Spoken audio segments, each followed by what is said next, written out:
quiero comenzar hablando un poquito de la diferencia entre la temporada de Navidad y el tiempo de Adviento.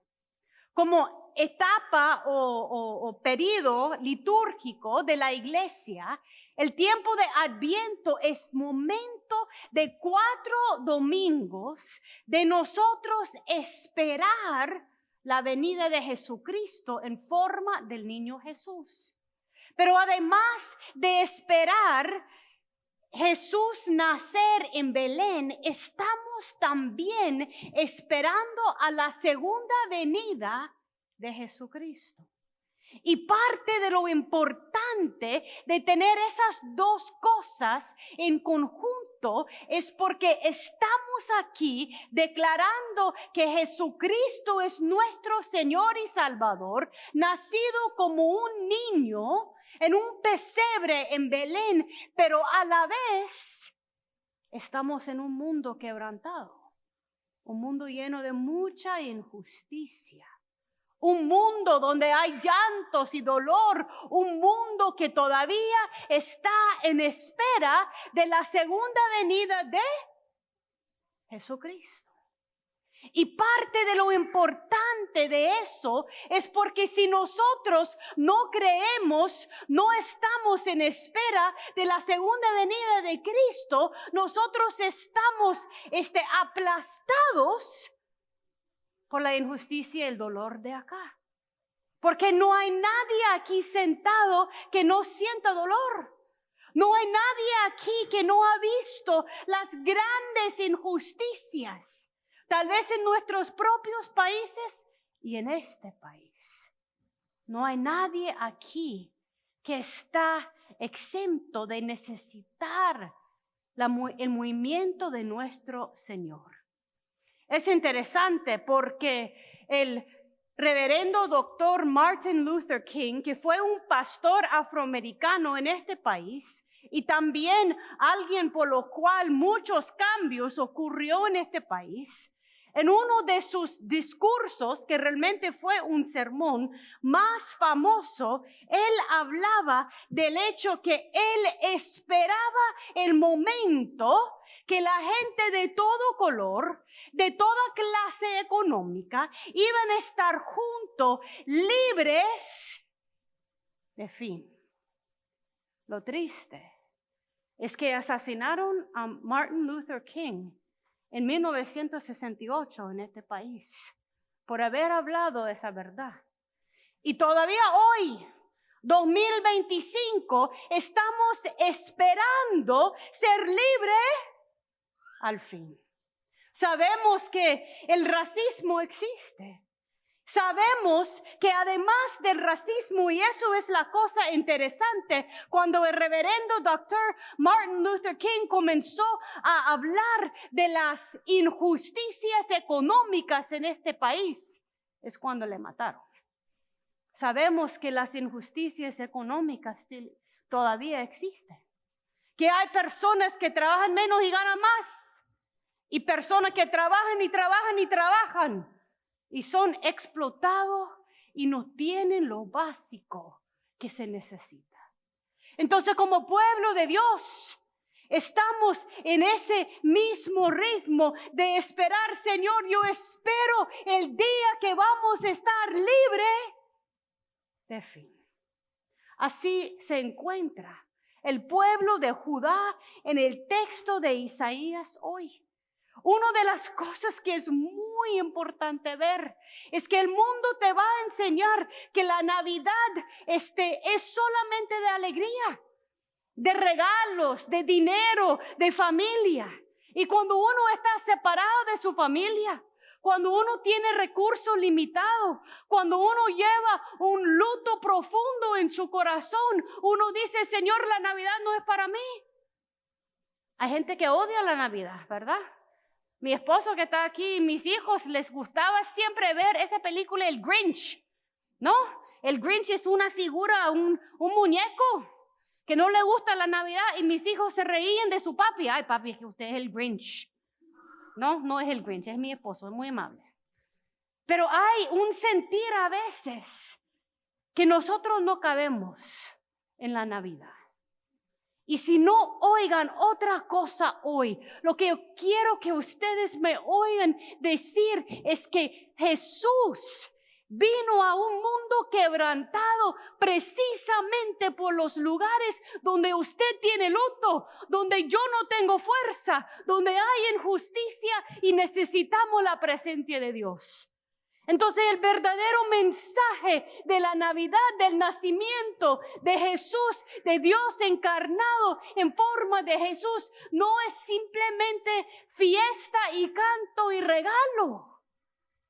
El mensaje de la Navidad es un Dios que le importa tanto los lugares que necesitan ser sanados, que nunca nos deja. Y que entra en el mundo en forma de persona, Mesías, para salvarnos a nosotros. El texto de Isaías 40 fue escrito mientras el pueblo estaba en el exilio. Cuando el pueblo no podía volver al templo donde más había sentido la presencia de Dios. Cuando el pueblo tenía familiares que se habían sido desvinculados. Cuando la gente estaba pasando hambre y necesidad, que no tenían sus propias casas. Y en medio de eso, el profeta Isaías tenía la palabra de Dios. Y la primera palabra de Dios para nosotros es: consuelen a mi pueblo. Consuélanlo. Hablen al corazón de Jerusalén. Díganle a voz en cuello. El primer mensaje de Dios para usted y para mí hoy es de consolación. No están solos. Esa forma de la Navidad no es el punto de Dios. Dios dice: yo entiendo tu luto. Y a veces, como en el caso de Judá, nuestro luto es causa de algunas decisiones erróneas que hemos tomado. ¿Te ha pasado? A mí me ha pasado. Uno comete errores y uno dice: Dios santo, ese dolor es mucho. Y yo lo causé. Dice el Señor: ya ha cumplido su tiempo y su pecado ya ha sido perdonado. El pueblo de Judá por generaciones había sido infiel. Había tenido otro ídolo, otros dioses. Habían seguido sus propios caminos. Pero el Señor nos dice hoy día: no importa dónde has andado, yo estoy aquí para ofrecerle consuelo.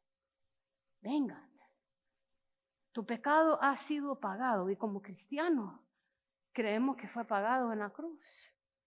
Así que vengan hacia mí. Una voz clama en el desierto. Dice el profeta Isaías: preparen el camino del Señor, endurecen en el páramo una calzada a nuestro Dios, y que todo valle sea enaltecido. ¿Quién va a levantar las valles en tu vida? ¿Quién te va a levantar del suelo a decirle: adelante, no estás solo? Yo estoy caminando con usted. Yo soy un Dios que está en medio de toda la injusticia y aún que todavía no siente la libertad. Yo estoy con usted. Y toda montaña va a ser aplastada por el poder de Dios en nuestras vidas. Ese es un mensaje de Navidad que no se predica mucho. Porque siempre creemos que Navidad es momento de mostrar qué tenemos, en vez de entender que es momento de encontrarnos con nuestro Dios. Lo lindo del Evangelio es que en Mateo 3 hace referencia a las palabras del profeta Isaías. En Mateo 3 está en sus boletines el verso 3. Este es aquel de quien el profeta Isaías dijo: una voz clama en el desierto, preparan el camino del Señor, endurecen su senda. ¿Quién es la voz en el desierto acá? Juan el Bautista. Juan el Bautista, y el mensaje principal de Juan el Bautista fue un mensaje de, ¿quién sabe? Arrepentimiento. Recuerden quién es tu Dios. Recuerda por dónde has ido y vuelve a tu Dios. A veces la voz de esperanza que necesitamos en el desierto, los ríos que aparecen en las partes donde la tierra está seca, a veces aparece primeramente como una voz llamándonos a volver. Volver a tu Dios. Volver a las cosas importantes. Deja de un lado cuántos juguetes tiene. Deja de un lado cuántas fiestas hay. Deja de un lado tantos cánticos navideños y un gozo forzado. Venga a mí a encontrar un gozo profundo de saber que Dios está y nunca te va a dejar. Dice en Mateo 3 que Juan usaba un vestido de pelo de camello y llevaba un cinto de cuero alrededor de la cintura y se alimentaba de langostas y miel silvestre. Yo siempre de niña pensaba que eran langostas buenas. Me di cuenta que no, que son unos semillas que le decían langosta. Pero yo mejor que comía langosta, pero no. Juan tenía aspecto y figura de persona humana cualquiera. Y a veces nosotros nos sentimos tan separados de Dios, tan llenos de luto, tan incapaz de mantener la esperanza, esperando por la libertad que queremos, que no podemos imaginar que Dios realmente le importa nuestras vidas pequeñas y necesitamos una voz en el desierto familiar. Una voz en el desierto de alguien que ha atravesado lo difícil de nosotros. Una voz de alguien a la par que dice, hermana o hermano, yo sé que te sentís caído. Yo sé que han abusado de usted, que ha trabajado y no le ha pagado. Que es difícil en la escuela interactuar cuando no tiene la lengua. Yo sé lo que ha pasado, hermano o hermana, pero yo estoy con usted y Dios es capaz de lo imposible cuando ponemos nuestra fuerza en Él. ¿Cuántas veces has necesitado una voz en el desierto de alguien que ha pasado lo que ustedes y lo que yo he pasado? Juan el Bautista fue eso. Fue un hombre cualquiera y estaba allí llamando al pueblo a arrepentirse. Y en medio de eso, en el texto, en el verso 7, dice que cuando él vio, muchos de los fariseos y los saduceos venían a su bautismo. Los fariseos y los saduceos fueron los religiosos estudiados y venían a apoyarle a Juan el Bautista. No, venían a criticarle. Usted ha tenido un momento en tu vida cuando los religiosos han llegado a criticarte, no a ayudarte, a decirte que no lo estaba haciendo bien, que la ley dice esto, que no debe de actuar de esa manera. Estaban criticando igual que el pueblo de los Estados Unidos criticaba al reverendo Dr. Martin Luther King Jr. cuando comenzó a hablar de la injusticia económica y racial en este país y la gente de poder comienza a criticar. Y Juan el Bautista dice, no. Yo estoy bautizando con agua. Pero viene uno después de mí, que el calzado de él no soy digno de llevar, y ese va a bautizar en el Espíritu de Dios. Ese mismo espíritu de profecía que cayó sobre Isaías y los que continuaba su profecía. Ese mismo espíritu de Dios que en la noche cuando sentís que no podés más te levanta. Ese espíritu de Dios es el bautismo que tiene Jesucristo. Juan el Bautista dice, cállense ustedes religiosos que están aquí simplemente para bloquear. Yo creo en el Espíritu de Dios que viene a través de Jesucristo. Y ese Espíritu de Dios que vemos en la vida de Jesucristo, ese Espíritu de Dios es el Espíritu que a todo valle se enaltece y que todo toda montaña se aplasta. Y es el mismo Espíritu que da las buenas noticias a los pobres. Y es el mismo Espíritu que permite ver a los ciegos. Y el mismo Espíritu de Dios que da fortaleza a las manos y las rodillas cansadas. Ese es el Espíritu de Dios que está sobre Isaías, que está sobre Juan y que es Jesús encarnado. Al final de Isaías 40, comienza a hablar del hecho que la hierba se seca y la flor se marchita. Eso muchas veces se leen en los entierros. Es forma de hablar del hecho que nuestras vidas humanas son pasajeros, no son duraderos. Tarde o temprano cada uno de nosotros vamos a morir. Tarde o temprano la grama que usted está ahí regando en su patio va a morir. La flor tan linda que alguien te trajo alegría, al fin de cuentas va a secarse. Pero hay algo que dura por siempre. ¿Qué es según Isaías 40? La palabra de Dios. Tu Dios es fiel. Tu Dios nunca te deja. Tu Dios es lo mismo de Isaías y de Juan el Bautista y de nosotros mismos. Tu Dios y la palabra de Dios nunca falla. Así que termina Isaías 40 diciendo: súbete a un monte alto, mensajero de Sión, levanta con fuerza tu voz, mensajero de Jerusalén, levántala sin miedo y di a las ciudades de Judá: vean aquí a su Dios. Y Dios el Señor viene con poder y de brazo dominará. A veces necesitamos un Dios, un Cristo que venga otra vez, que va a dominar y poner las cosas como deben. ¿Cuántas veces como pastora yo he tenido en mis brazos gente que me dice: pastora, pero Dios sabe. Dios sabe. Mi jefe hizo eso, pero Dios sabe quién soy. Hablan eso de mí, pero Dios sabe.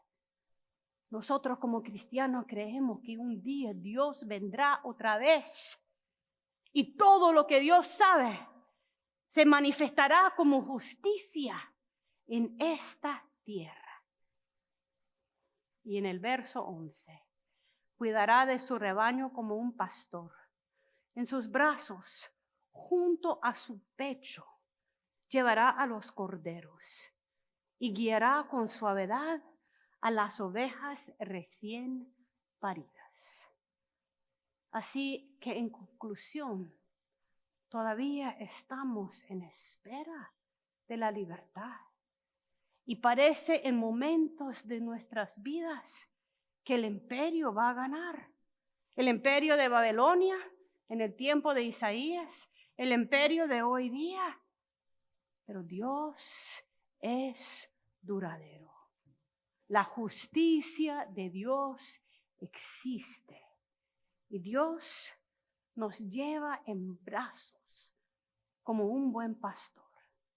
Así que esta Navidad, este tiempo de Adviento, encuentra espacio para sentir tu luto, para sentir tu necesidad, para sentir tu necesidad de tu Dios. Porque es evidencia que usted y yo tenemos un Salvador. Y esa necesidad que uno siente no deja de ser como Juan el Bautista, de levantar la voz en el desierto y clamar por la justicia de otros, por el día que Cristo vendrá otra vez, por la esperanza que va a poner todo como debe de estar. Porque nosotros tenemos la esperanza de seguir hoy y la esperanza de creer que Cristo vendrá otra vez.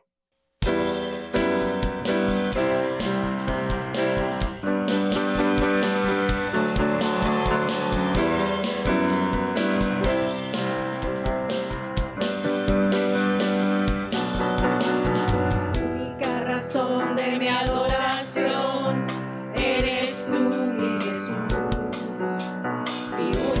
motivo para vivir.